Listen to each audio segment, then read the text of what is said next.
So my personal perception around advertising in the regulatory sphere in Europe is the answer would be no, because of the good things that the networked advertising standards actors have been doing. On the other hand, I think that the jury is still out in terms of execution of the promise in the digital space. So I think that they're really delivering something that feels trustable is still a challenge. And it's very easy in the digital space to feel they're playing with my mind more effectively than when I sit in a cinema, because it's in my home, because it's on my PC, and I don't know what they're doing. So I think there is a degree of mistrust which is not directed knowingly at the sector, but which is about uncertainty as to the medium. And so I think that what I would say there is it can't do any harm to try harder, but that's not in a judgmental way. I think genuinely we've been struggling together for already almost a decade to work out what does it mean to translate offline principles into an online world.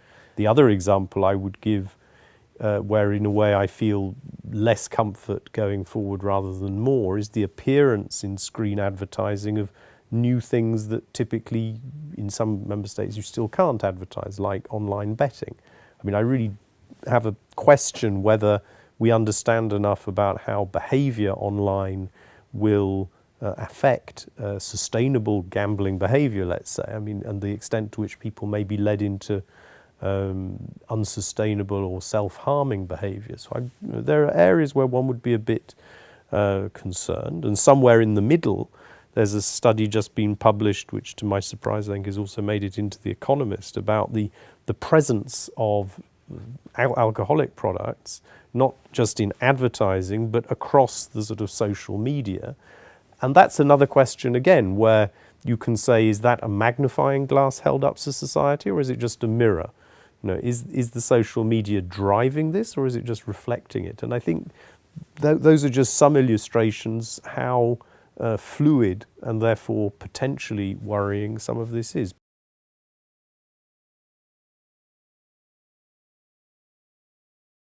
So I think in the online space, the first thing is don't irritate anybody. And all these pop-up banners that you keep trying to shut off, and then you have to read the thing before it will go away.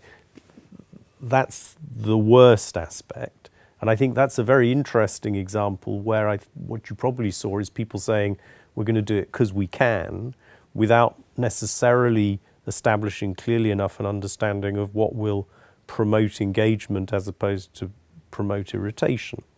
The second aspect is sometimes online advertising is sophisticated but wrong. All the IP numbers for commission computers are Luxembourg based because our CIO setup plugs into the world through Luxembourg. So I keep getting advertisements for Luxembourg restaurants. That's a bit crazy. Then when you fix that, it becomes spookily accurate, as again, even the good old liberal economist says. And when stuff is spooky, then you need to have some sort of understanding how it works. If I walk into a tailor's where I've always gone and they know I like green ties, that's fine. If suddenly out of nowhere somebody starts saying, we know you like green ties, then I worry. So I think that handling the spookiness is kind of interesting. And just as I gave the example of a social media site saying, well, you didn't like that, tell us why.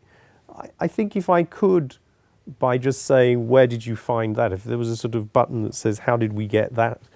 And there was some sort of context and explanation, that would drive faster the understanding of where this stuff is coming from.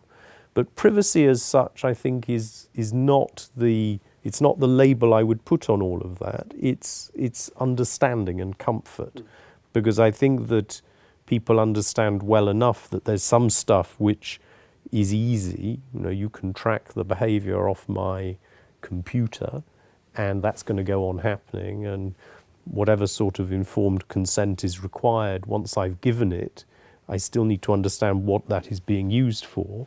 The other end, which is, you know, are you using espionage type deep packet inspection to deduce from the content of my email what it is I want to buy tomorrow?